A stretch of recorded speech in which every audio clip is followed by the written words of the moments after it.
vibe. Rocking with your favorite friendly entertainer, stiggity motivator. With the vibe, so we give it go. Right.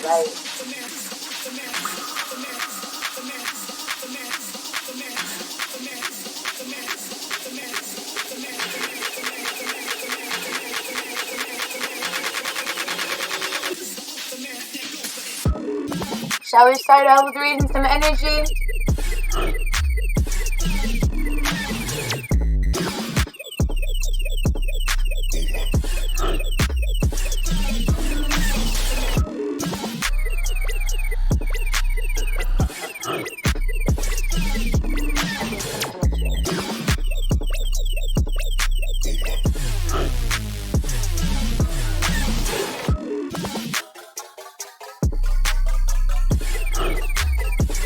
Had these cards for a while. Enjoy to fit together.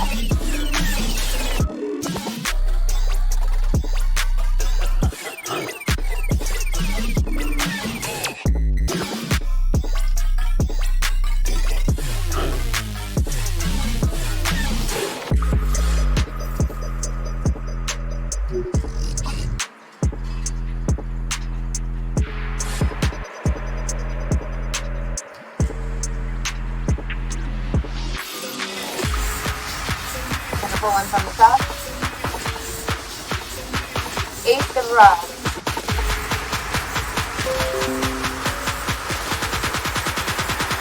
Spiggity. From the middle.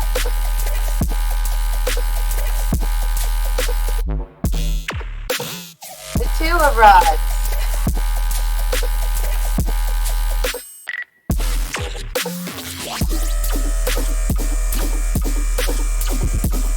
From the middle.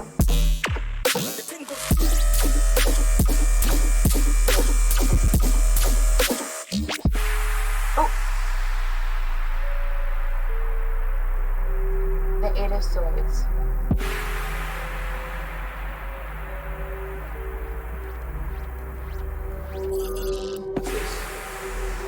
That's your executive order authorizing full use of our nuclear deterrence.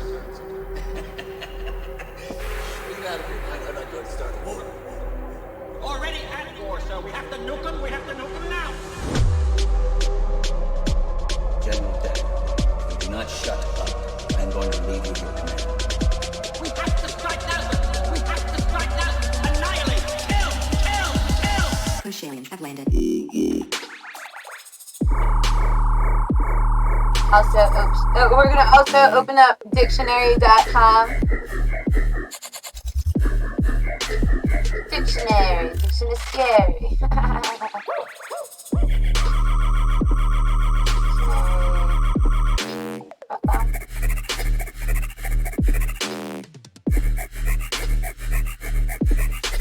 That was correct, right?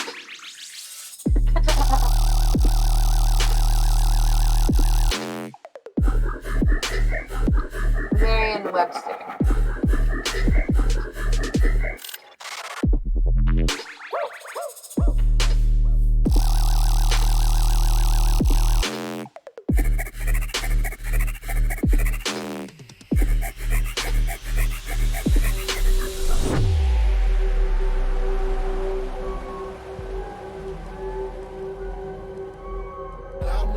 Our word of the day.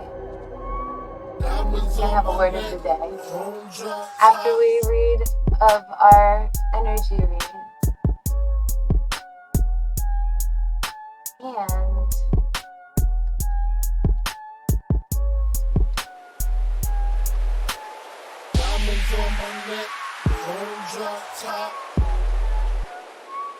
planetary energy.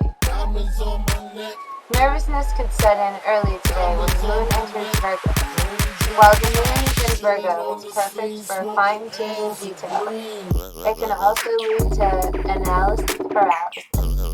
Finding balance between your stress levels will likely be the key to mastering this energy. Later, a lackadaisical vibe might set in when Mars enters Pisces.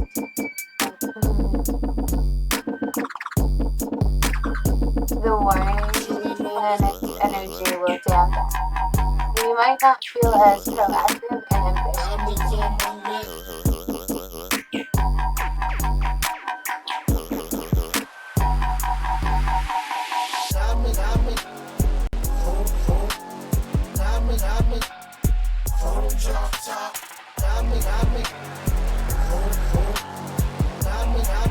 Alright, so for our read, we pulled the Ace of Rods, the Two of Rods, and the Eight of Swords. The first energy was the Ace of Wands.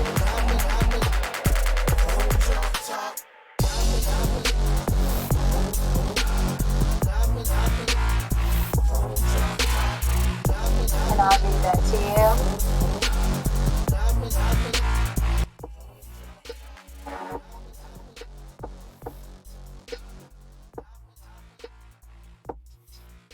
Alright.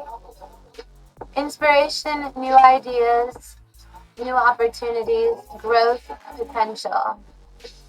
In reverse means an emerging idea, lack of direction, distractions and delays. It came in the upright, representing inspiration, new opportunity, growth, and potential. The description of the Ace of Wands is a hand holding a sprouted wand extends from a cloud as if to offer a new opportunity or idea with the potential to grow.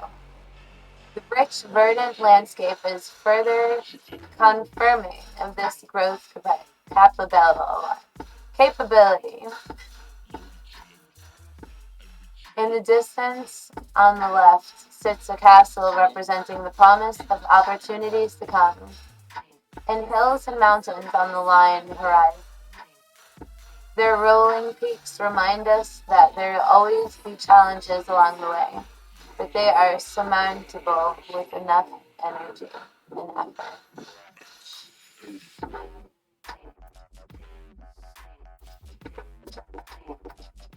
In the upright, Ace of Wands brings you pure potential. This is your time in the spiritual, energetic realm. Ideas are flowing to you, motivating and inspiring you to pursue a new path. You're open to receiving new opportunities that align with your higher self. A whole world of possibilities available to you. The Ace of Wands encourages you to follow your heart and live your passion. If you feel something strong pull towards a new project or path, but are questioning whether it'll work, when this card gives you a gentle nudge to pursue your passion. You can always start out small, treating the project or idea as an experiment or trial. Then, if it feels good, keep doing it, and if it doesn't, make adjustments and try again. Let your energy, dedication, and motivation be your guide.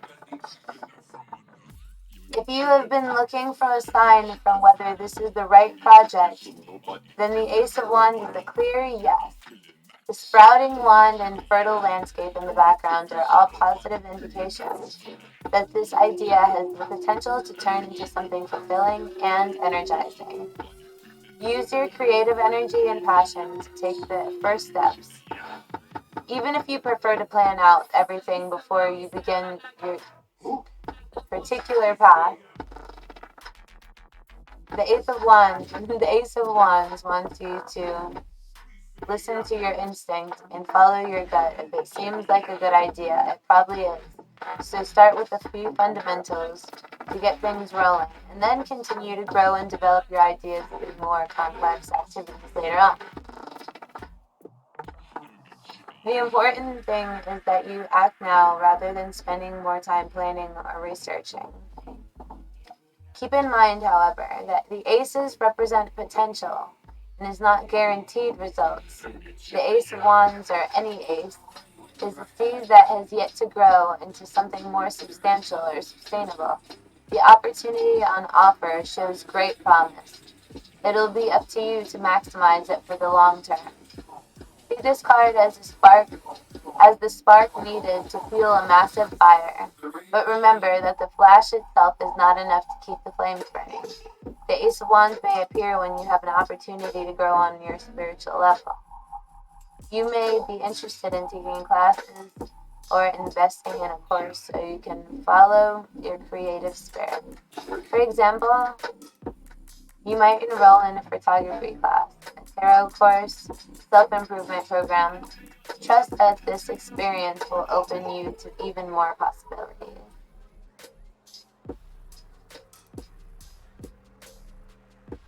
Then we have the Two of Rods. So the Ace of Rods and the Two of Wands.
So rods and tarot meet our wands.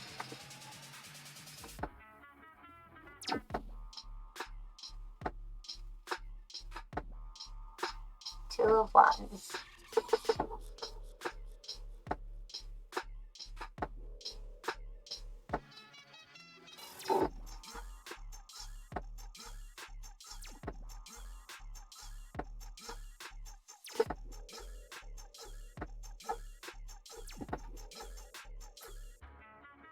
And the upright represents future planning, progress, decisions, discovery. And the reverse represents personal goals, inner alignment, fear of the unknown, and lack of planning. The Two of Wands shows a man dressed in a red robe and hat, holding a small globe. The world is literally in his hands, marking the enormous potential before him, if he can expand on his horizons accordingly. He stands within the confines of his castle, suggesting that while he is contemplating significant opportunities, the man has not yet left his comfort zone to pursue them. He's very much in the planning phase. His hand rests on an upright wand, and a second wand is affixed to the castle's wall, a further sign that he is still not ready to venture out. In the background, the land is fertile, while also rocky, promising that he has a good chance for success, so long as he can overcome the challenges that will arise.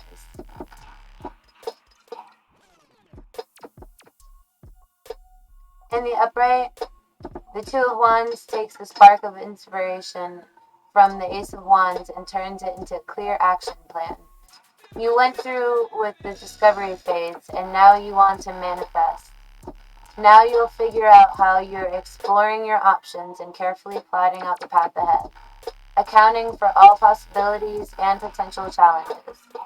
You're open for growth and exploring new territories, so long as you maintain a level of certainty that your efforts will work out in the end. When the Two of Wands appears in a tarot reading, you're not ready to make your move. It's more important that you establish a clear plan before proceeding. The Two of Wands is also about discovery, particularly as you step out of your comfort zone and explore new worlds and experiences. It may take courage to step out, to set out, but this card gives you the confidence of self-knowledge. You know what your goal is, and you're sure that its eventual fulfillment. You're sure of its eventual fulfillment. Let your intuition and passion guide you as you confirm your next steps. The Two of Wands indicates that you're considering your longer-term goals, aspirations, and are ready to plan for what you need to do to achieve them. You have already come so far, and now you feel ready for a change. This time with your long-term future in your mind. You may be contemplating overseas travel, further education, or a significant career to switch to expand your horizons beyond your immediate environment. With careful planning and a moderated approach, you'll set yourself up for success. The twos in tarot often represent decisions of some sort. With this two, you may make a choice between sticking with what you know or taking a risk. You understand that the world has something bigger or more meaningful to offer you. Yet you realize that you must leave your familiar grounds to capitalize on this opportunity. Even though you already invested a lot in your current circumstances, it's imperative that you step out and explore your options.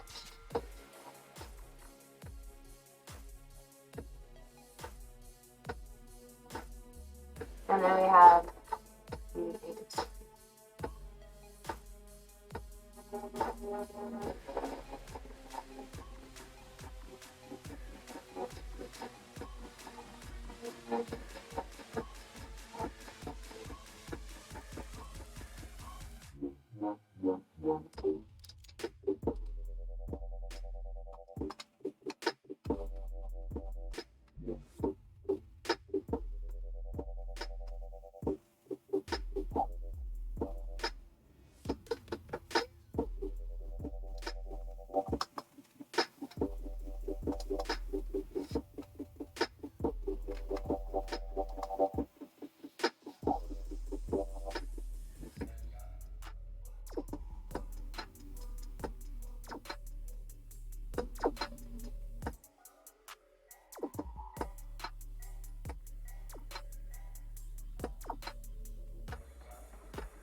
The Eight of Swords in the upright represents negative thoughts, self-imposed restriction, imprisonment, victim mentality. In the reverse represents limiting beliefs, inner critics releasing negative thoughts, open to new perspectives. Eight of Swords shows a woman bound and blindfolded. 8 swords surround her, seemingly trapping her in place. A symbol of the limiting thoughts, beliefs, and mindset that prevent her from moving forward in her life. However, look closer. If the woman removed her blindfold, she would quickly realize that she can escape her predicament by letting go of her limiting beliefs and establishing new, more empowered mindset.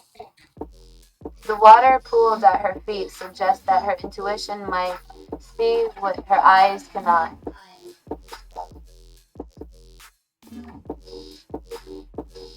The Eight of Swords reveals that you're trapped and restricted by your circumstances. You believe that your options are limited with no clear path out.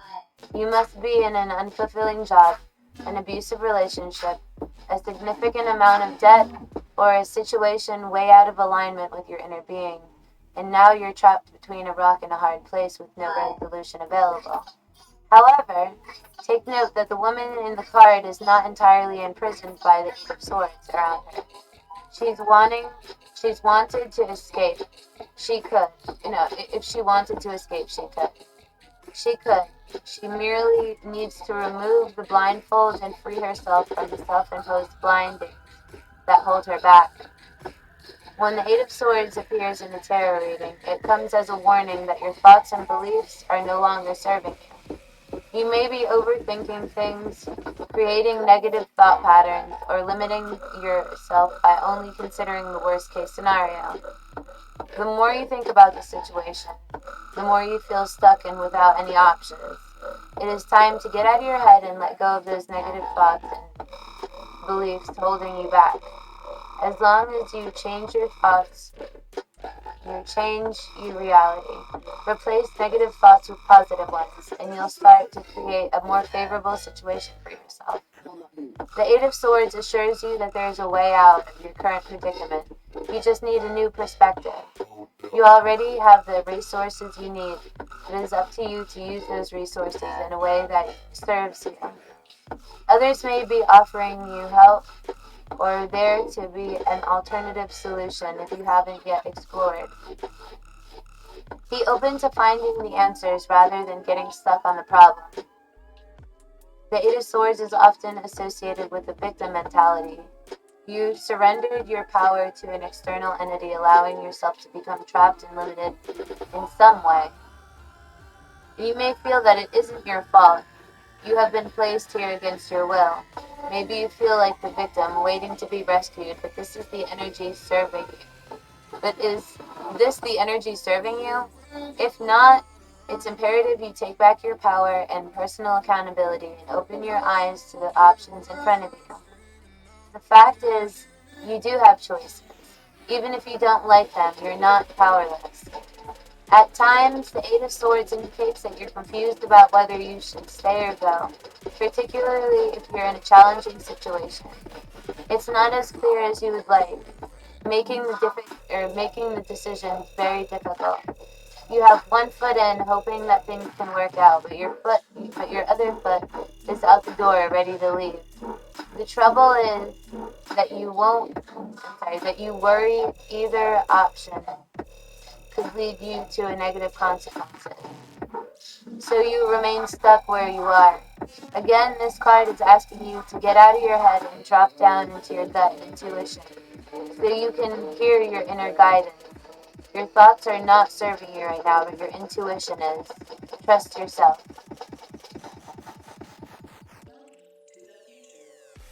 Stiggity, stiggity.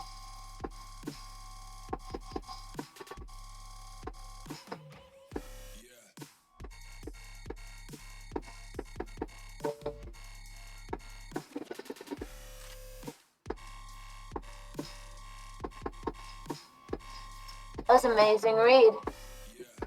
So now we're going to have some words of the day from dictionary.com. If you want to view the way the reading came out visually,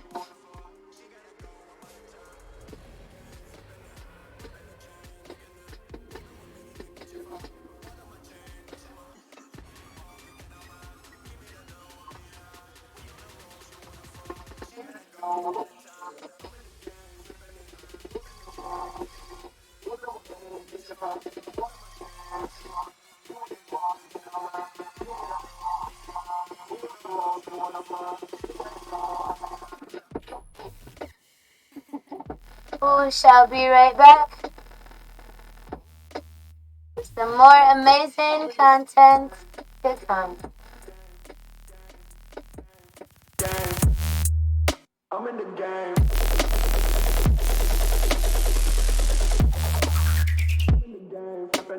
Whipping the chain, licking the whipping with in the kitchen for water my chain, messing my you ain't involved, you cannot ride. Give me the dough, I'm in we on the road, you wanna fuck.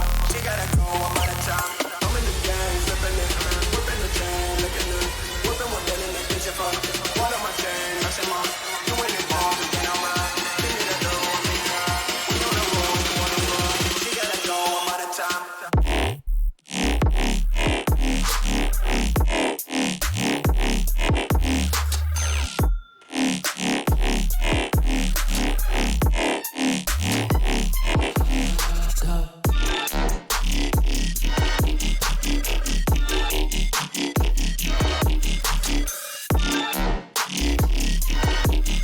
And we're back.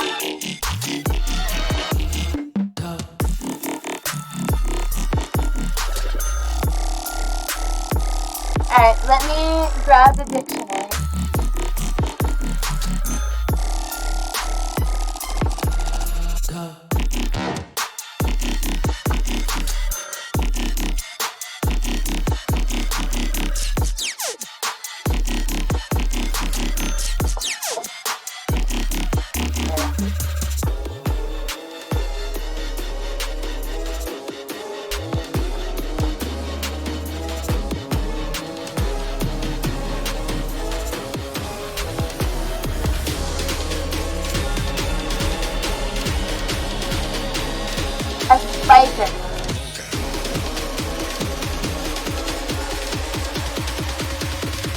a spiker.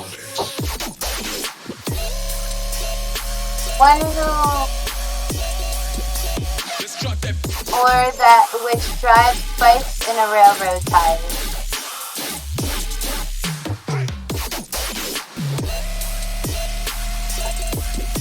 A spiker. Similar to volleyball, whenever you're spiking the ball, so let's look up spiker in Merriam-Webster.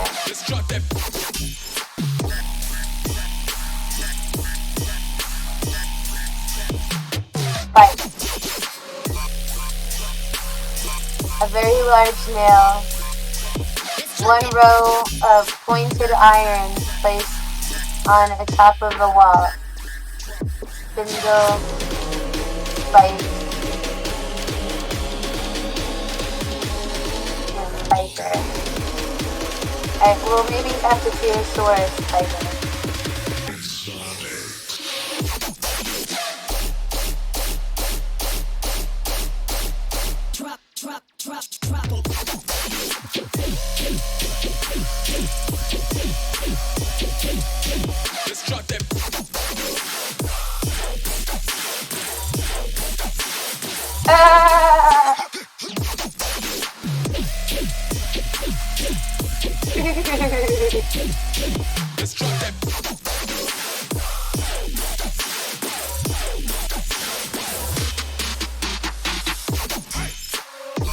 Alright, I have not fitted this to the screen.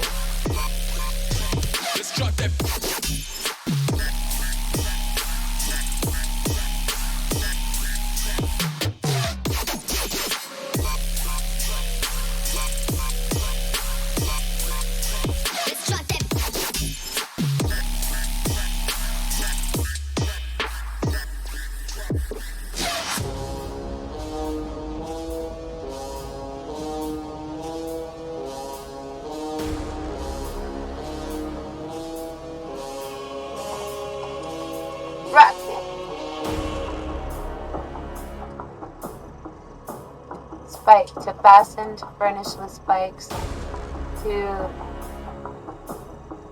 the muzzle loading cannon, temporarily driving a spike into the The vent. next morning, I read the stories of the brutal murder of the 2 police officers. I also read the witness's statement about the bullets having no effect upon the killer. To add alcoholic beverage to a I drink, felt sorry for to the spike, witness, and I a thought about how spiker, easily a to add a person's foreign mind can substance become to, confused when coffee suddenly with they receive a tranquilizers, brutal shot. to add something highly reactive such as vitality, zest, the speech with humor, the broth with peppers, to drive something such as volleyball sharply downward, a hard blow.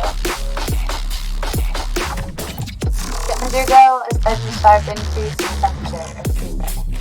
Spike. To increase sharply.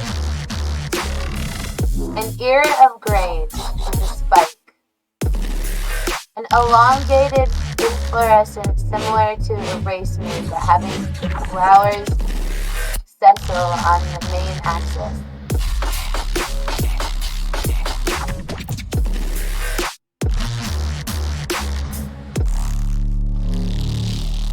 A spiker.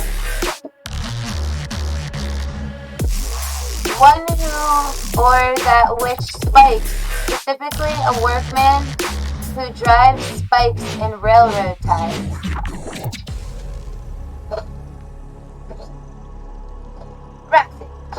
Roxy. The next morning, I read the stories of the brutal murder of the 2 police officers. I also read the witness's statement about the bullets having no effect upon the killer. Roxy.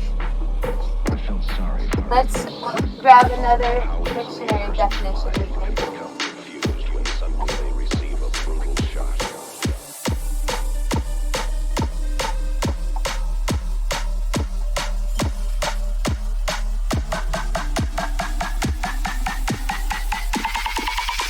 As a matter of fact,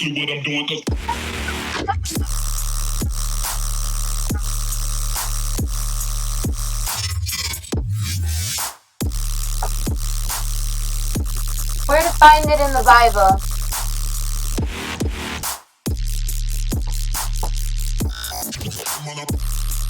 After a quiz.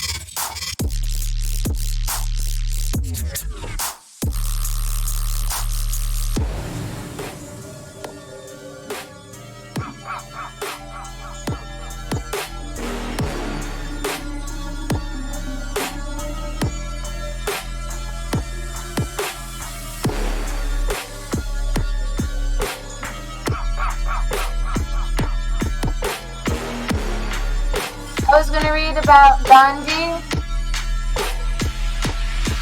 in the caste system.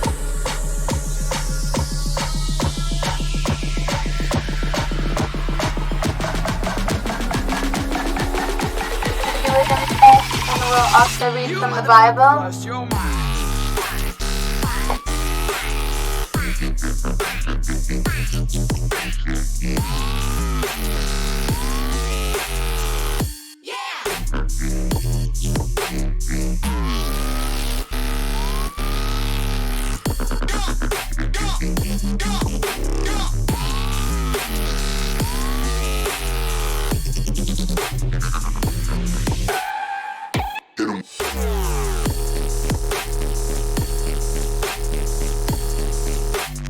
Fuck yeah.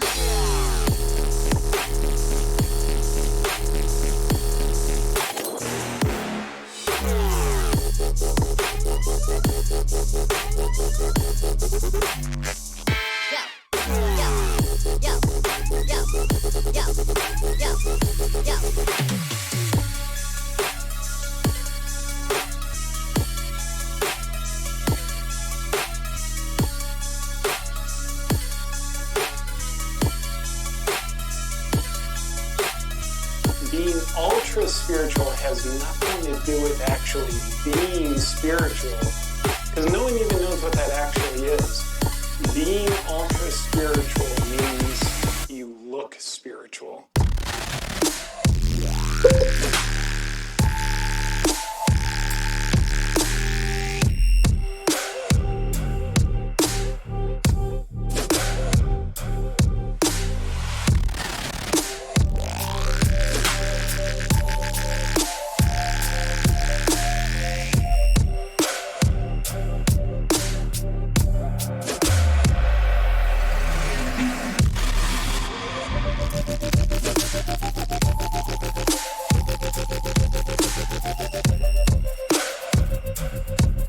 12 words for signs of spring.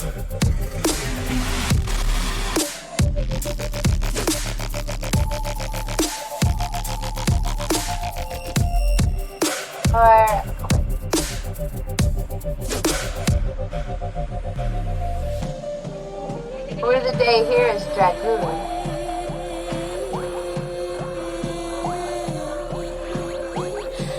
15 words that used to mean something different.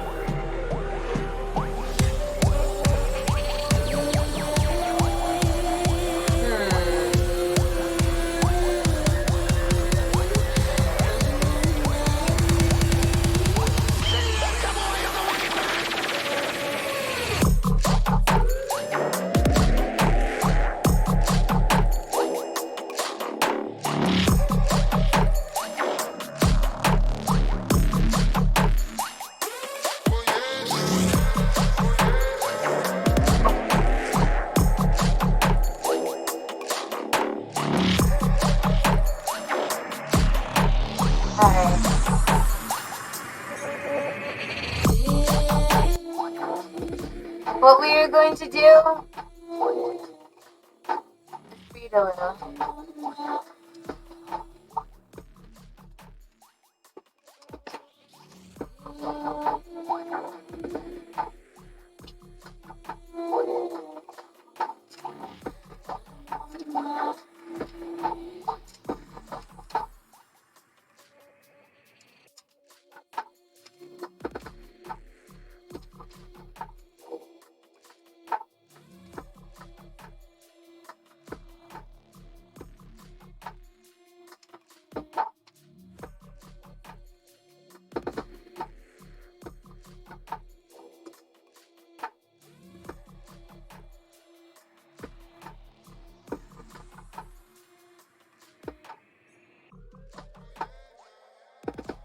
Gandhi is famous for his non-violent leadership in helping to achieve India's independence from Britain. Also campaigned to improve a lot of millions of fellow Hindus. As an Indian professor, he proclaimed nonviolence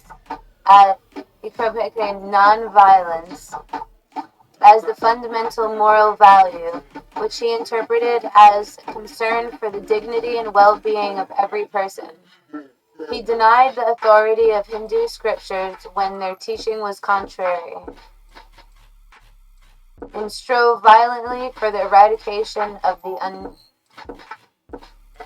the certain hierarchical caste system, and promoted the equality of women in all spheres of life.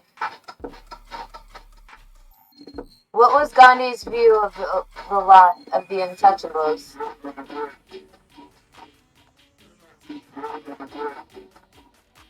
The movement too big for mere intellectual effort. There is nothing so bad in the world. And yet I cannot leave religion, and therefore Hinduism. My life would be a burden to me if Hinduism failed me. I love Christianity, Islam, and many other faiths through Hinduism. But then I cannot tolerate it with certain souls that pass on to another life, whether that be a human or an animal or a vegetable.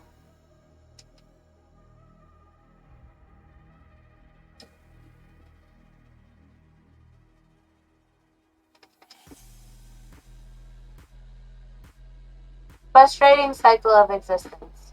Another basic belief that affects Hindu ethics and conduct is that one of the most vital is the teaching of karma. This principle that every action has an equal consequence, positive or negative, and it determines each existence of the transmigrated or reincarnated soul. A man is the creator of his own fate, and even in his photo life, he is affected by the dynamics with the works of his prior existence. Whether confined in a mountain fastness, or lulling on the bosom of a sea, whether secure in his mother's lap or held high above her head, a man cannot fly from the effects of his own prior deeds. Whatever is to befall a man on any particular age or time will surely overtake him. Then, on that date, the knowledge acquired by a man in his prior birth, wealth given away in charity in his prior existence, and works done by him in a previous incarnation, go ahead of his soul to its sojourn. On what does this belief hinge? Immortal soul is the essence of the teaching of karma. And karma is what makes the Hindu view of the soul different from that of Christendom. The Hindu beliefs of each person, soul, jiva or pran, passes through many reincarnations and possibly hell. It must strive to unite the supreme reality, called Brahma or Brahm, not to be confused with the Hindu god Brahma. On the other hand, Christendom doctrines offer the soul of the option of heaven, hell, purgatory, or limbo, depending on the religious persuasion. As stated in Ecclesiastes 9:5-6, and Psalms 14:6-4. Psalms 146:4. As a consequence of karma, Hindus tend to be fatalistic. They believe that one's present status and condition is a result of previous existence and therefore deserved, whether good or bad. The Hindu can try to establish a better record so that the next existence might be more bearable. Thus, he more rapidly accepts his lot in life and does a Westerner. The Hindu sees if all. The Hindus see it all, working, outworking the law, cause of effect in relation to his prior existence. It's the principle of reaping what you have sown. In a supposed former existence, all of this course is based on the premise that man has immortal soul that passes on to another life, whether that be as a human, an animal, or a vegetable. So what is the ultimate aim in Hindu faith? To achieve moksha,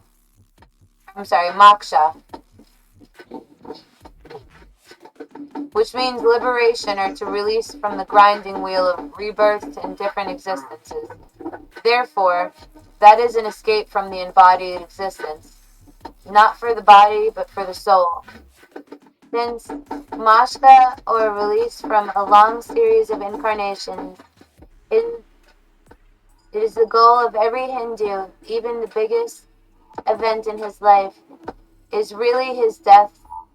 Stages of one commentator can be achieved by following the different magras, or ways. How much of this religion teaching hangs on the ancient Babylonian concept of the immortal soul. Yet, according to the Bible, this despising and disdaining of the material life is diametrically opposed to Jehovah God's original purpose for mankind. When he created a first human pair, he assigned them to be happy, joyful, earthly existence. The Bible account tells us, and God proceeded to create a man in his image.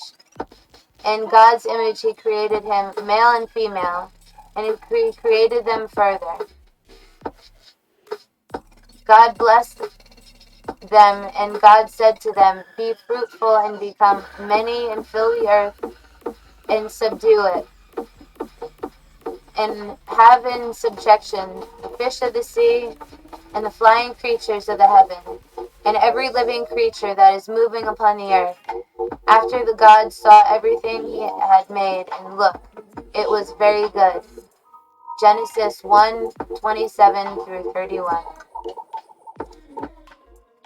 The Bible prophesies an imminent era of peace and justice for the earth, an era which each family will have its own descent dwelling in perfect health of life, will be mankind's everlasting lot.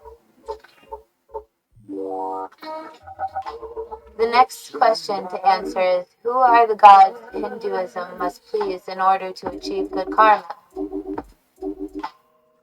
The pantheon Hindu gods. While Hinduism may claim to millions of gods, in actual practice there are certain favorite gods that have become a focal point for various sects within Hinduism. 3 of the most prominent gods are included in what Hindus call a trinity, or triad of gods. For other Hindu gods, triad consists of Brahma, the creator, Vishnu, the preserver, and Shiva, the destroyer. Each has at least one wife or consort. Brahma was wedded to Saraswati, the goddess of knowledge. Vishnu's wife is Lakshmi, while Shiva's first wife was Sati, who committed suicide.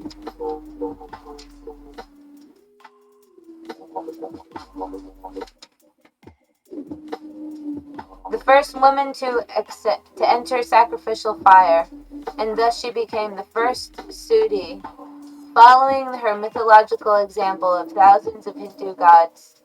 widows over the centuries have sacrificed themselves on their husband's funeral.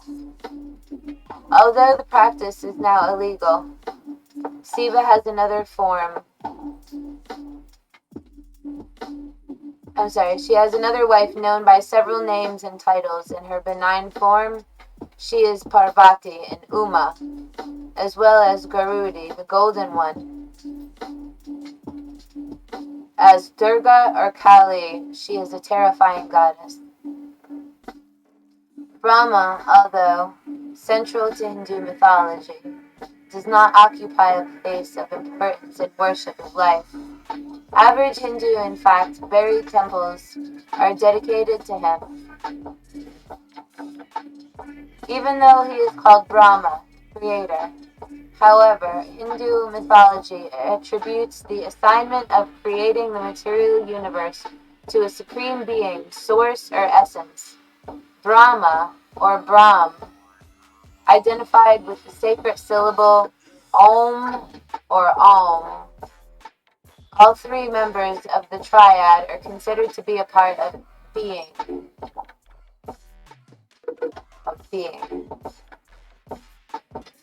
And all other gods are viewed as different manifestations, whichever god is then worshipped as supreme. That deity is thought to be embracing.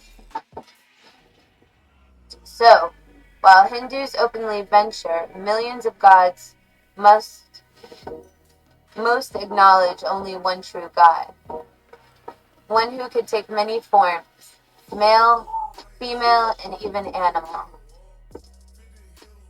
Therefore, Hindu scholars are quick to point out that Hinduism is actually monotheistic, not polytheistic. Later, Vedic thinking, however, discards the concept of a supreme being, replacing it with an impersonal divine principle or reality. Vishu, a benevolent solar and cosmic deity, is the center of worship for followers of Vaishnavism,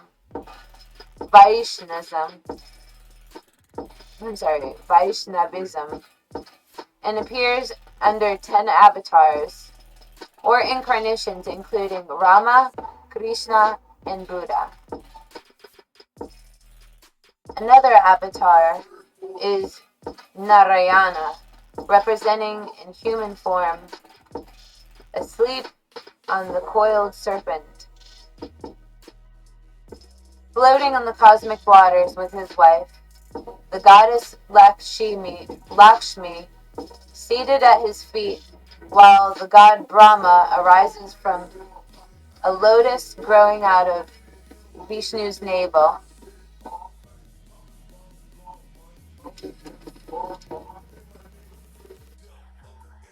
Shiva, also commonly Mahisha, Supreme Lord, and Madeva, Great God, in Hinduism, second greatest god, the worship rendered to him called Saivism.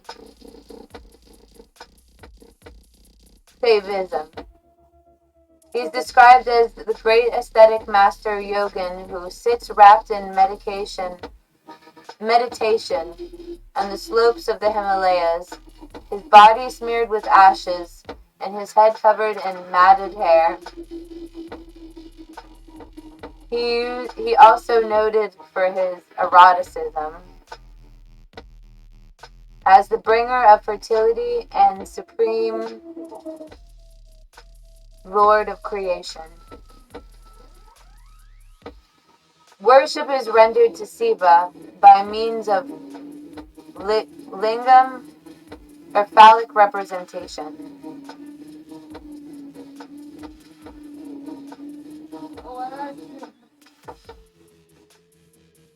Like many other world religions, Hinduism has a supreme goddess who can be attractive or terrifying.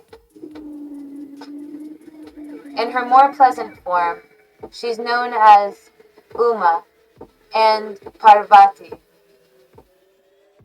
Her fearsome character is displayed as Durga or Kali. Kali, a bloodthirsty goddess who delights in blood sacrifices. As a mother goddess, she is the chief deity. She is depicted as nakedness to the hips and wearing adornments of corpses, snakes, and skulls. In times past, strangled human victims were offered to her by believers known as Thugi, from which came the English word thug.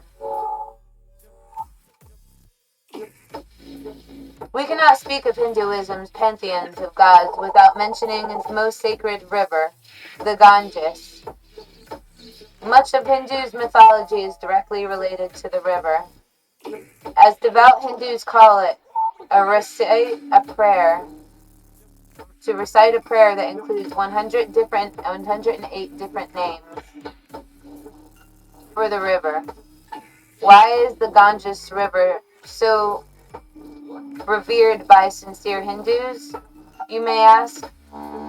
Is because it is so closely associated with their daily survival and with their ancient mythology. They believe that it formerly existed in the heavens as the Milky Way. Then how did it become a river, you may ask? With some variations, most Hindus would explain it like this. Sagara had 60,000 sons who were killed by the fire, a manifestation of Vishnu. Their souls were condemned to hell unless the goddess Ganga would come down from heaven and cleanse them and release them from their curse.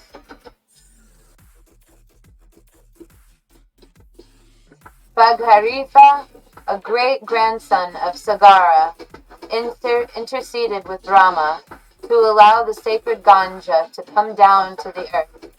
One account continues. Ganga replied, I am so mighty a torrent, I would shatter the earth's foundations. So after doing a penance for 1,000 years, she went to the gods of Shiva, the greatest of all ascetics, and persuaded him to stand high above the earth amidst the rock and the ice of the Himalayas. Shiva had matted her hair piled on his head and allowed Ganga to thunder down from the skies into his locks, which absorbed gently the earth-threatening shock.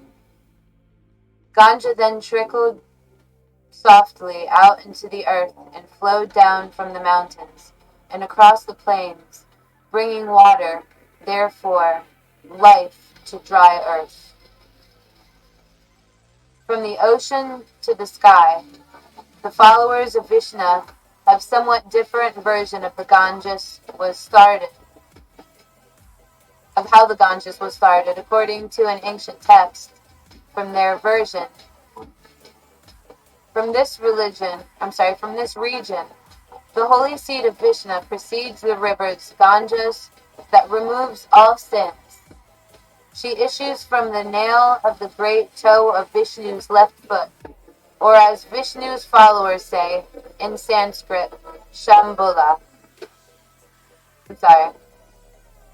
Vishnu Para Sambhuha, which means born of the lotus-like foot of the Vishnu.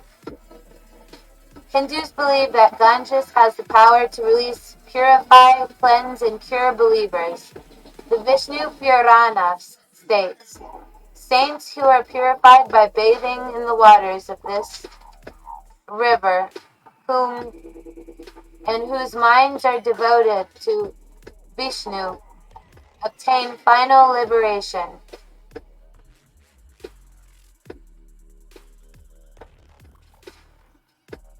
The sacred river, when heard of, desired, seen, touched, bathed, or hymned day by day, purifies all beings, and those living even at the distance.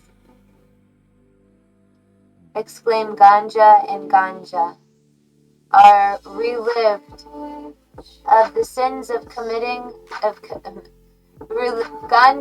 exclaim Ganja and Ganja, are relieved of the sins committed during the 3 previous existences. The Brahmana Puranda states, those who bathe devoutly in pure currents of the Ganga, their tribes are protected by her from hundreds of thousands of dangers.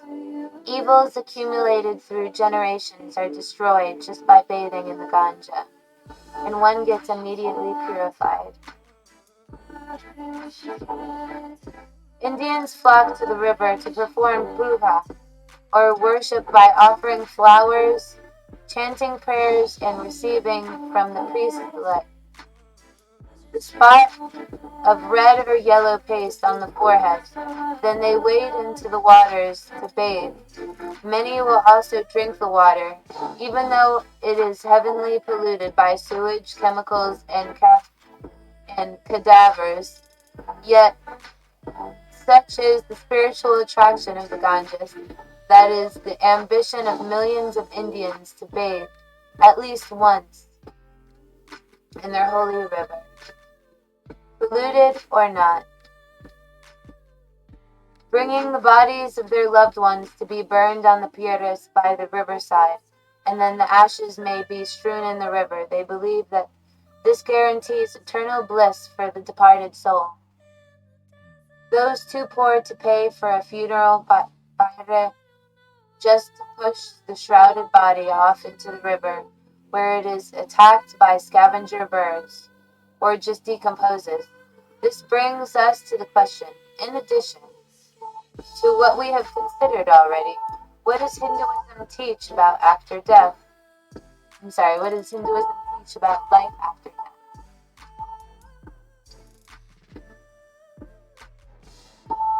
The Bhagavad Gita gives an answer when it says, as the embodied soul continually passes in its body from boyhood to youth and then to old age, the soul similarly passes into another body at death. Chapter 2, text 13. One Hindu comment on this text states, since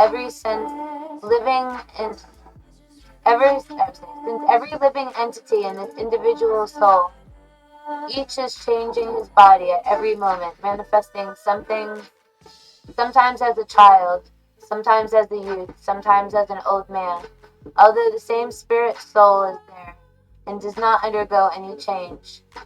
This individual soul finally changes the body itself, and transmitting from one to another, and since it is sure to have another body in the next birth, there was no cause for lamentation on account of death. Notice that the commentary states that every living entity is an individual soul. Now that this statement agrees with the Bible, what the Bible says at Genesis 2:7, and Jehovah God proceeded to form the man out of the dust from the ground, and to blow into his nostrils the breath of life. And the man came to be a living soul.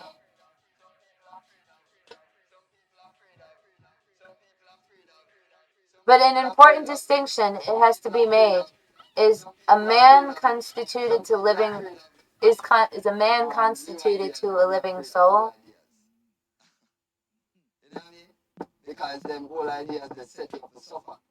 With all his functions and facilities, with all his functions and facilities, does he have a soul apart from his bodily functions? Is a man a soul, or does he have a soul? The following quotation clarifies the Hindu concept. That which was persuades the entire body is indestructible. No one is able to destroy the imperishable souls. This text then explained, each and every body contains an individual soul. And the symptom of the soul's presence is perceived as individual consciousness. Therefore, while the Bible states that the man has a soul, and the man is a soul,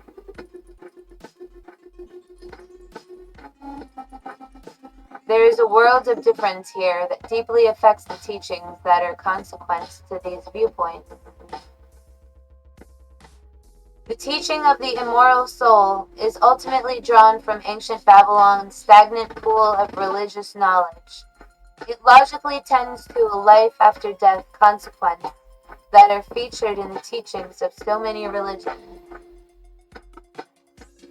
Reincarnation,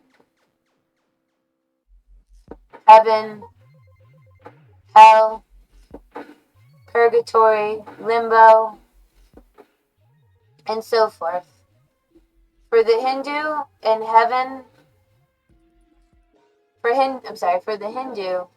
heaven and hell are intermediate wait-in places before the soul gets into its next reincarnation. Of special interest is the Hindu concept of hell. The Hindu teaching of hell, one text states, "The maintainer of the people, I have heard by authorities that those who destroy family traditions dwell in hell." As commentary says, those who are very sinful in their earthly life have to undergo different kinds of punishments on the hellish planets. This is a kind of punishment on the hellish planets. However, there is one shade of difference with this Christendom's eternal life, hellfire torment. This punishment is not eternal. Then what exactly is the Hindu hell? The following description of the fate of a sinner, taken from the Purana. Then the emissaries of Yama, god of the dead, quickly bind him with dreadful nooses and drag him to the south, trembling with the stroke of the rod. Then he is dragged by the emissaries of Yama, sending out dreadful, inauspicious yells through the grounds, rough with plants, pusa, thorns and anthills, pins and stones glowing with flames, at places covered with pits, blazing with the heat of the sun and burning within its rays, dragged by the dreadful emissaries and eaten by hundreds of jackals. The sinful person goes to Yama's house through a fearful passage. When his body is burnt, he experiences a great burning sensation. When his body is beaten or cut, he feels great pain. When his body is thus being destroyed, a creature, although walking through another body, suffers eternal misery on the account of his own adverse actions. Then, to have his sins washed off, he is taken to another such hell. After gone through all the hells of the sinner, takes upon a beastly life. Then, going through the lives of worms, insects, and flies, beasts of prey, gnats, elephants, trees, horses, cows, and through diverse other sinful, miserable lives, he, coming to the race of men, is born as a hunchback, or an ugly person, or a dwarf, or as a pukasa, chandala. Compare that with what the Bible says about the dead. For the living are conscious, they will die. But as for the dead, they are conscious of nothing at all. Neither do anyone have wages, because their remembrance of them has been forgotten. Also, their love and their hate and their jealousy have already perished, and they have no portion anymore, no time indefinite in anything that has to be done under the sun. All that your hand finds to do your very power, and there is no work, nor devising, nor knowledge, nor wisdom in the Sheol place in which you are going, as stated in Ecclesiastes 9, 5, 6, and 10. Of course, as the Bible says, man does not have a soul, but a soul then there is no conscious existing after death. There is no bliss and there is no suffering. All the illogical complications of the hereafter then disappear. Hinduism revival. This necessarily brief review of Hinduism has shown that is a religion of polytheism based on monotheism. Belief in Brahma, the supreme being, source of essence, symbolized by the symbol Om, or Om, and with many facets of manifestations. It is also a religion that teaches tolerance and encourages kindness towards yourself and towards animals. On the other hand, some elements of Hindu teaching, such as karma and the injustices of the caste system, together with the idolatry and the conflicts in the myths, have made something people question the validity and faith, such as a doubter arose in the northeastern India about a year 560 BCE. He was Siddhartha Gautama. He established a new faith and failed to prosper in India, yet flourished elsewhere, as our next chapter will explain that the new faith was Buddhism. Buddhism. A search for enlightenment without God. As we'll read in next episode, now we are going to find where to find it in the Bible.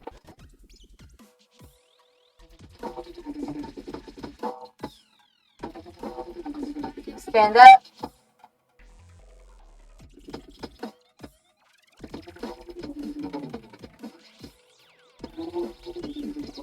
And I landed on real estate. Ready. Real estate. Realism, reality, reason, rebellion, rational, rationalize, raw material, reaction, reading. Alright, we're reading real estate. Consumed scrolls sweet as honey. Ezekiel 3, 1 through 3.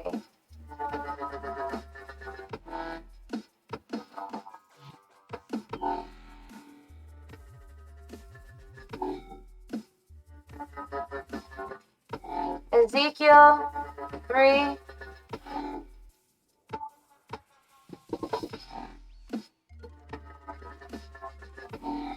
1 through 3. Verse 1 through 3.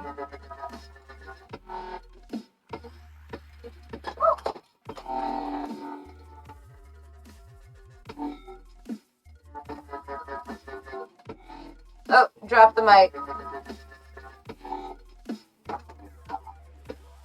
We just dropped the mic!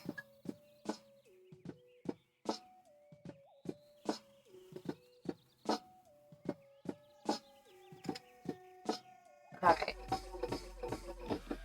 Mike is now re-mic'd. Alright.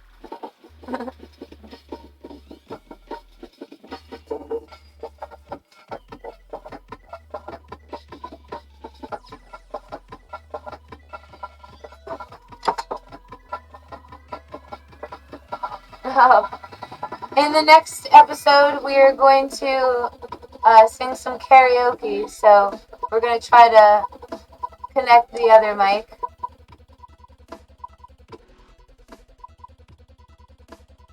Ezekiel 3:1-3. Son of man, eat what is before you. Eat this scroll, and then go and speak to the people of Israel. So I opened my mouth, and he gave me the scroll to eat. Then he said to me, Son of man, eat this scroll I am giving you, and fill your stomach with it.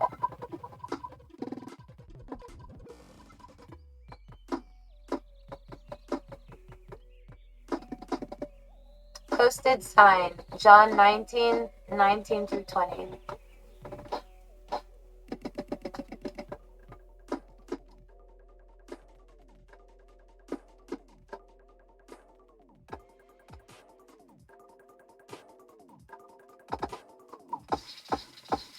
And the polite wrote a title and put it on the cross. And the writing was, Jesus of Nazareth, King of the Jews.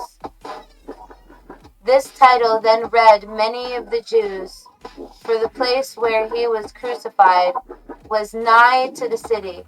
And it was written in Hebrew, Greek, and Latin.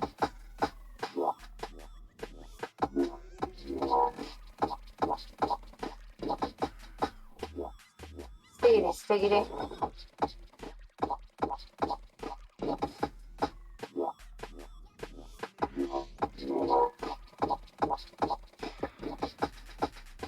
And Acts 8:26-29 through 39.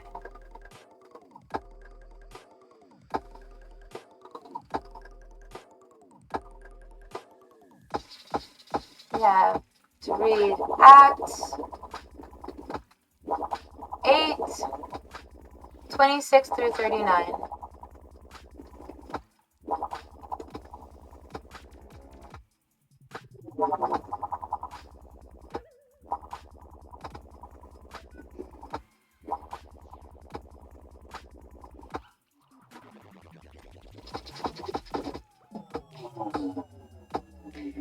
Philip and the Ethiopian.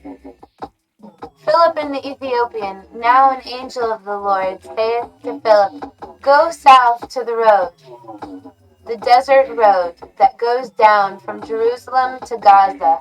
So he started out, and on his way he met an Ethiopian, eunuch, an important official in charge of all the treasury of the Candidate, which means Queen of the Ethiopians.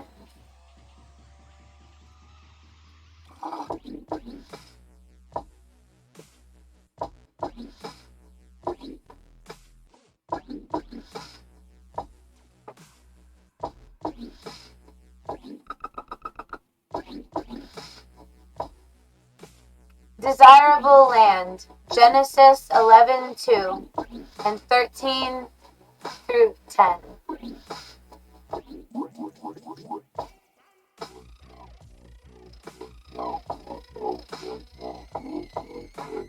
Genesis 11:2.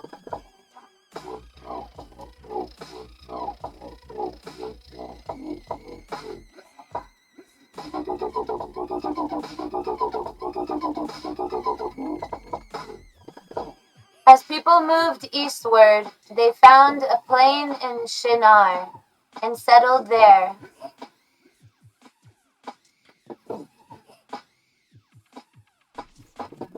Thirteen 10.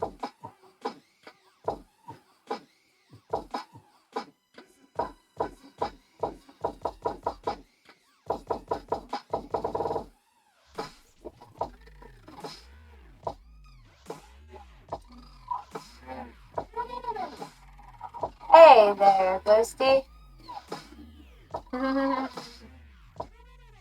Pleasure to meet you here on Twitch.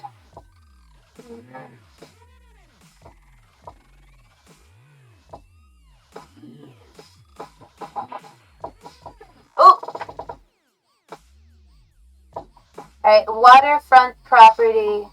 Deuteronomy 8:7.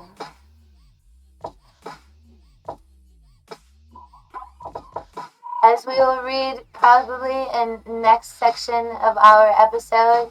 Ghosty, you caught us at the end of our episode. Well, at the beginning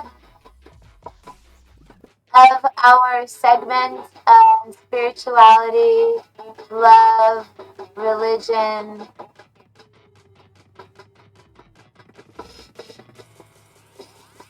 and sacredness.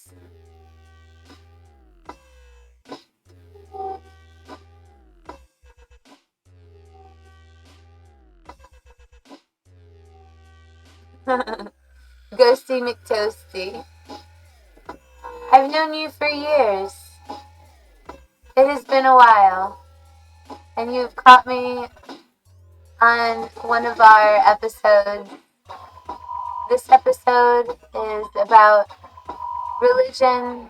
This episode is about things that are true to you and that you can speak through many different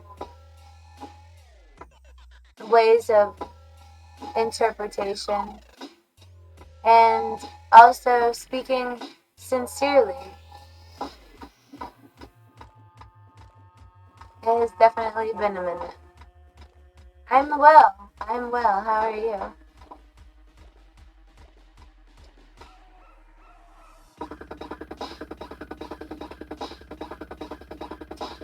Well, as always. As forever, I'm sorry. Well, as forever.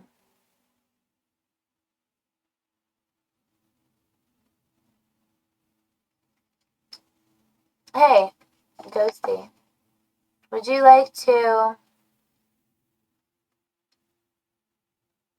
be able to communicate with people via singing telegram, or would you rather communicate with people via singing anagram?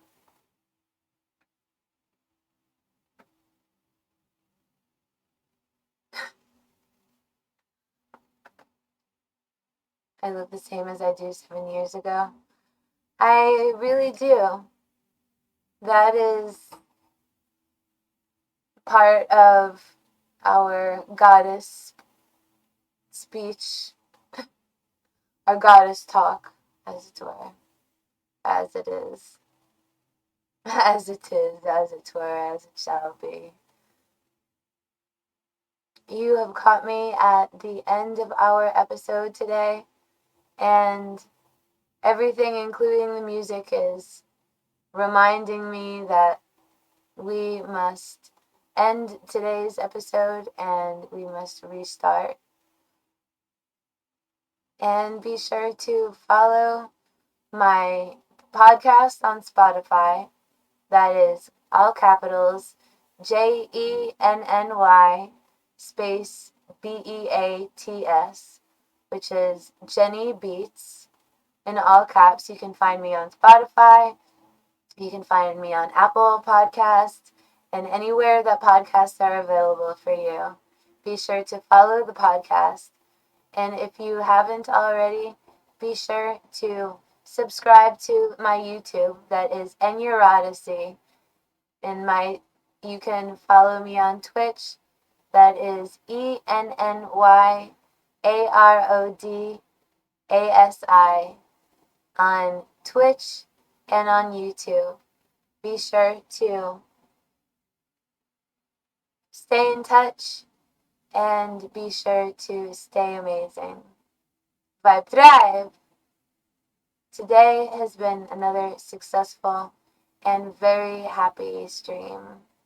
And I'm happy that everyone was here to enjoy, and I'm happy that you were here to pop in and remind me that it has been so long and that, it is amazing that you have come to join and check up on me and make sure that I'm doing all good.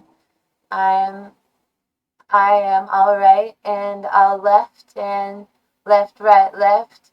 I am all over the place as per the usual, though I am doing a lot better And I'm happy that I look the same as I do 7 years ago, because I was really good 7 years ago.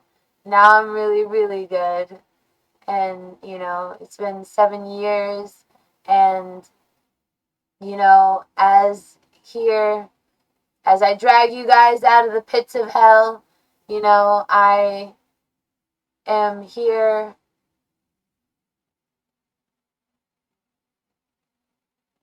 as the same old ghosty. And realizing now, with me on screen, that this means a lot for every community. And I am happy to be able to share these memories, these new memories, with people that have not found my content, that have found my content. And for those that are just now, searching the internet and searching these platforms for some content to enlighten you, to lift you up, to bring you a sense of purity, to bring you a sense of relationship. Even though you may be subscribed, that does not mean that you are farthest from the person that you're subscribed to. Even though you are following, that does not mean that you are not close with the person that you are following. And that goes for any and every walk of life and any and every stance within these online worlds, because these online worlds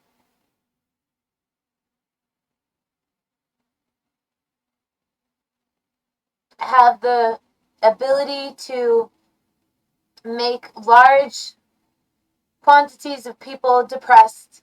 And, they're selling you things that look good on the TV screen, and then all of a sudden you're depressed, and all of a sudden, you're having relationship complications or whatnot. These platforms are made to express yourself in a free and open manner, in a free and open way, and to be able to make content, make variety content that is not based on anything but, what I want to base it on. Today I wanted to talk about spirituality. Yesterday I wanted to be a comedian. The day before I may have wanted to sing karaoke, and just sing karaoke as though I was singing in the shower and screaming at the top of my lungs, out of key and or perfectly in key, and just holding that resonance and holding that space for people to be themselves, and holding that space to be open for you to be yourself anywhere and everywhere online.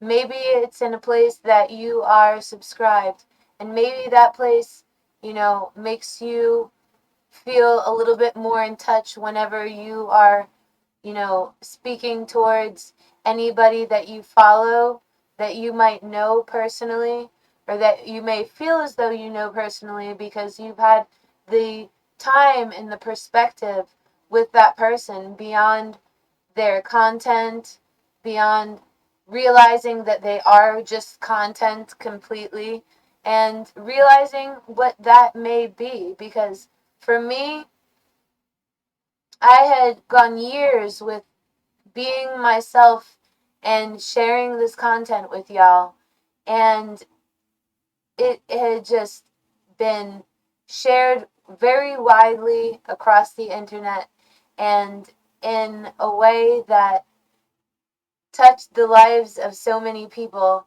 that I could not even begin to be gracious enough to know that I had touched these many people's lives, and in a way that they wanted and needed their lives touched. They needed the little bit of a laugh on a Thursday. They needed the little bit of spirituality on a Friday. They needed a little bit of goober gossip on a random time throughout the week. And they needed a little bit of Jenny Beats to keep them inspired and to keep them happy within their days and within their days online, scrolling through these hell-like pages and, subscribing to it, because we are totally not in hell. Maybe if I pinch myself, it, metaphorically speaking, I would be able to then realize that, hell can sometimes be a place within our mind. Hell can be a place that we have come to subscribe. We maybe subscribe to a facet within hell, and that is quite all right, and that's quite okay, because we are learning to be better, and we're learning to survive through these times within our mind, within our entertainment, that it's just a restless energy. It's really just a restless life that we live.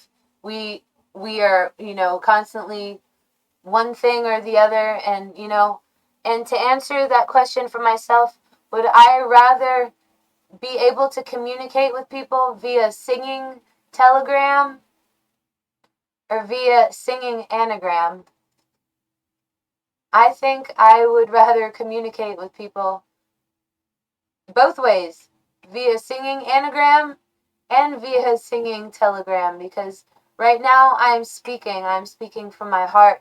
Though I may be reading from a book, I am speaking from a place that is close to my truth and close to my essence within everything and within how I view the world. And maybe you can't tell how I view the world through a picture, but maybe a series of pictures and a series of instances and a series of memories and a series of recordings of me, you'll be able to know who I am and love who I am in a most sincere, honest, and pure way. If you can honestly see that I'm not here for one thing or the other, and if I was, that would be all great and cool. And in, the fact that you have so much as a content creator in one place, and that is spread everywhere on the internet. That is absolutely amazing. And to be to be remembering of the evolution of all of that, if that may have started from a place where you may have thought that nobody would ever find or nobody would ever catch on, and everybody did, and everybody caught on, and we all became a part of the bandwagon that changed the world and that evolved the world, and that evolved my life, that evolved my heritage, that evolved my circumstances, and that evolved all of that together within one space, one notion, one mind, one soul, shared with one other that may be the exact opposite and also the exact same,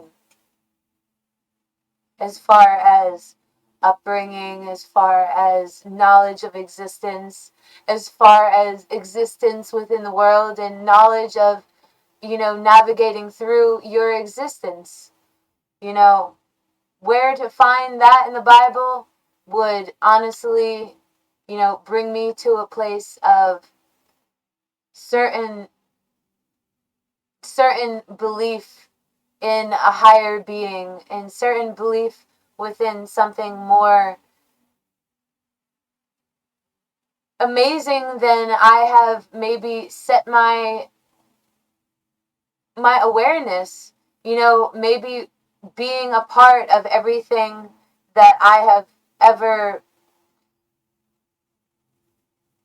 imagined, that I have ever dreamt of, that I have ever read in a book, or read, and studied in a way that I have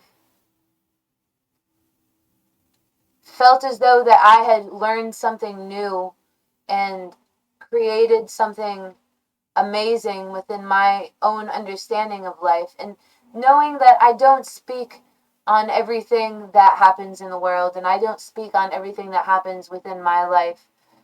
And where I do speak on that, I feel that it is important and it is a certain essence of respect for myself to have the utmost discretion whenever utilizing sharing truth. When utilizing sharing truth, the discretion should be maybe one of a high understanding, a high essence, because within your truth lies your potential, and within your potential lies your circumstance for potential, and your potential within circumstance to evolve into that being something right in line, in tandem with somebody else's reality. And somebody else's reality may be in perfect tandem and opposite application and opposite perspective within your noticeable reality. And within your noticeable reality, you have this sense of greater opportunity, greater possibility that has been present and that has been untouched and unutilized, and that has just been presently purely amazing in every sense within my truth. Because maybe something that is amazing for me does not necessarily mean that it is amazing for you, and something that is amazing for you may not necessarily be something that's amazing for me. And something that is amazing for me, just as a singular coral, a singular existence within a coral reef, that being the collective notion, that I could share my truth, and it would be like, something off of, MTV News. It would be something off of, some news with the Kardashians or something like that. And to realize that that is my life, and how how I share these truths have been very close to how people view their whole life. Maybe people view their whole life through the perspective of a Kardashian, and me being a Kardashian of certain definite understandings and certain definite truths is something that is a responsibility, that has been a responsibility that has been God made, God sent for myself in my own truth, in essence. And those that are jealous are going to be jealous. Those that are going to, that have the ability to be hateful are going to be hateful, because I share a notion and I share a truth that surpasses the knowledge of love, the knowledge of truth, beyond every possible dreamed reality, and a dreamed reality within things that are a part of your own reality. Me being a part of your reality, realizing that my life and my reality has so much entangled with your life, your reality, and your happiness. And that is a confusing thing nowadays in these times, because self-love is the first and most powerful and strong thing to combat within your own life, within your own stance and understanding. So of course it's easier to grasp on to straws than to grasp onto the fullness of your reality, the fullness of the reality that is shared with you and with everyone that you live with, and everyone that you are inspired by, everyone that you are in admiration of.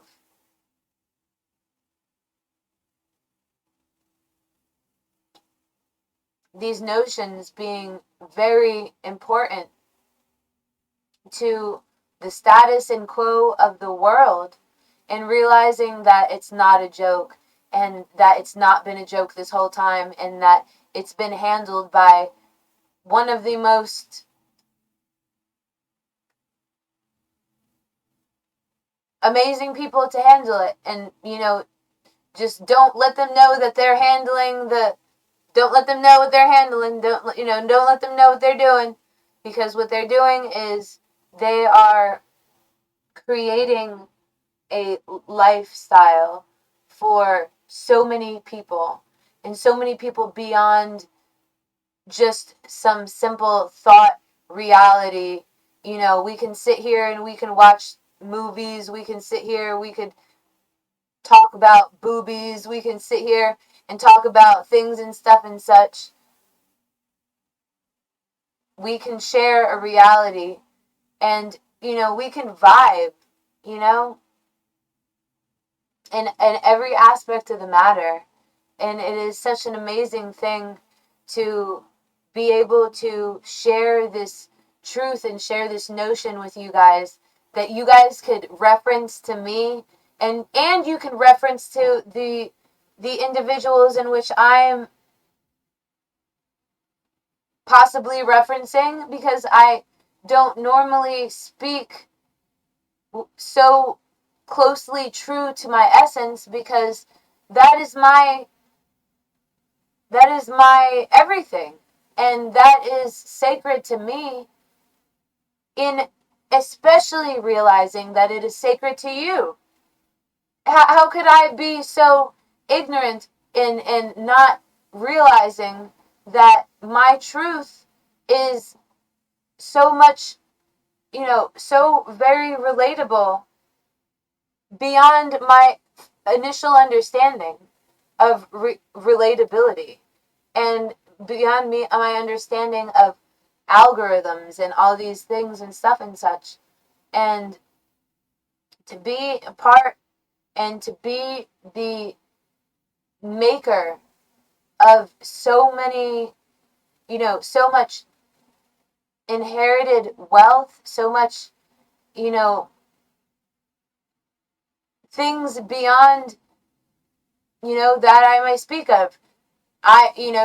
It makes me just as amazed to realize that I have created a system, or I have created a capability within a system to create wealth for my friends, and to create wealth for those that are already wealthy, and to create wealth for those that may not understand wealth, and may not understand that in its own, and not realizing your own wealth. That this is me bringing my wealth to you right now. This is me sharing my wealth with you, because it is something substantial. It is something that you will remember. And I'm not just somebody that you will remember. I'm somebody that is going to live in your mind for the rest of your life. And to live in your mind, and to live in so many people's minds, I would imagine that my significant other had already thought of all these, these possible scenarios, and even the phases of my reality, and me realizing my reality. The phases of me realizing my impact on the world, and realizing that I do have impact, and realizing that it was never impact on the world that I was searching for in being a streamer. It was not the impact on the world. It was not any of that. And it has become so much more than I could ever have imagined. And in having my significant other realize all of this and think about all of this beforehand, I understand being respectful to a relationship. I understand being respectful to danger, because me as an individual, I hold responsibility, and responsibility may be that of, danger zone. The fact that I hold down the danger zone, and that the danger zone is a scary place to be, and is a place for people that have preceded interests, typically, and preceded notions, and preceded job descriptions, and that they must things and stuff and such, is tough to realize as a truth. It is tough to realize as a definite.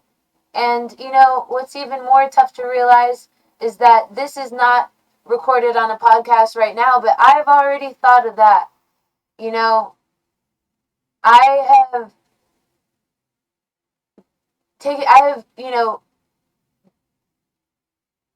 been dealt inspiration from my significant other, and the person that I would most certainly feel comfortable turning to in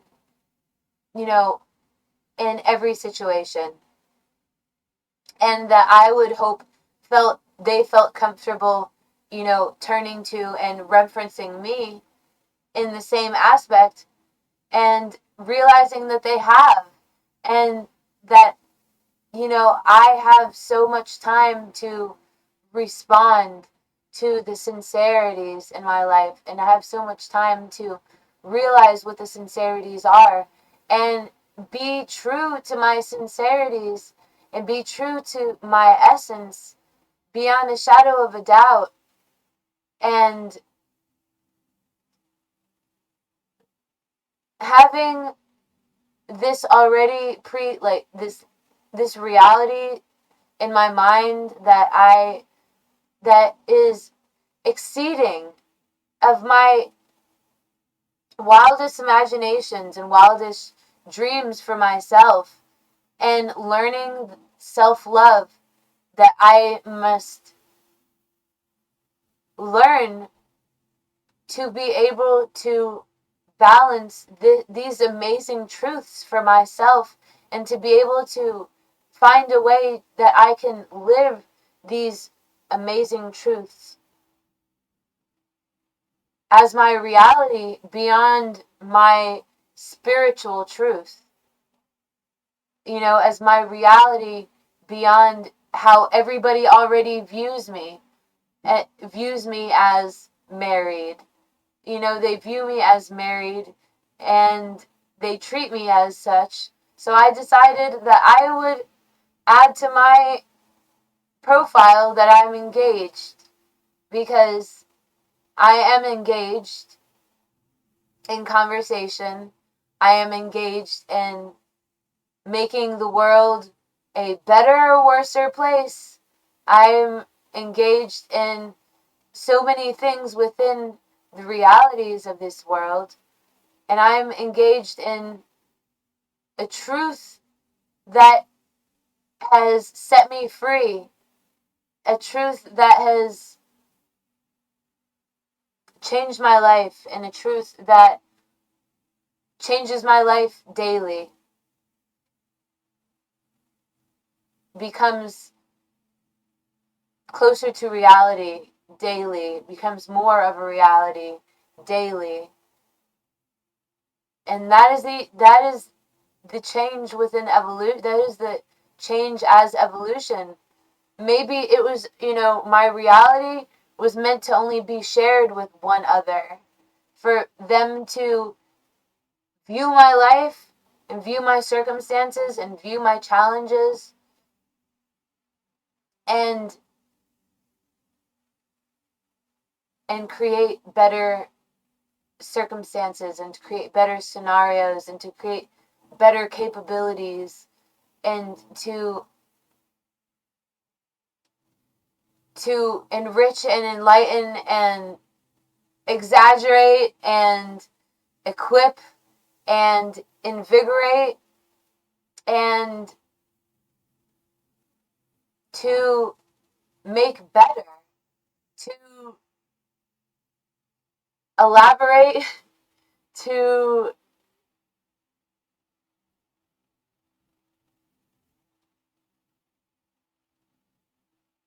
invigorate and rejuvenate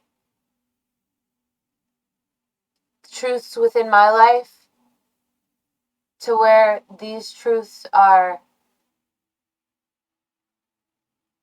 shared truths with the people that I would wish, that I would allow myself to wish. Because in being humble does not mean that you are subservient. To be humble,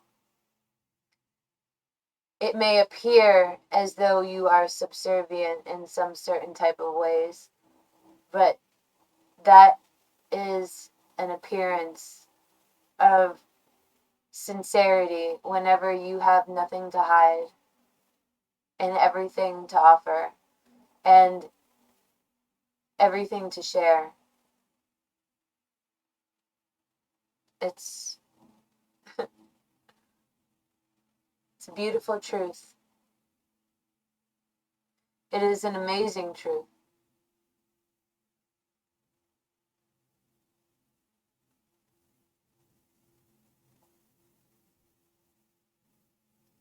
It is a blessed truth.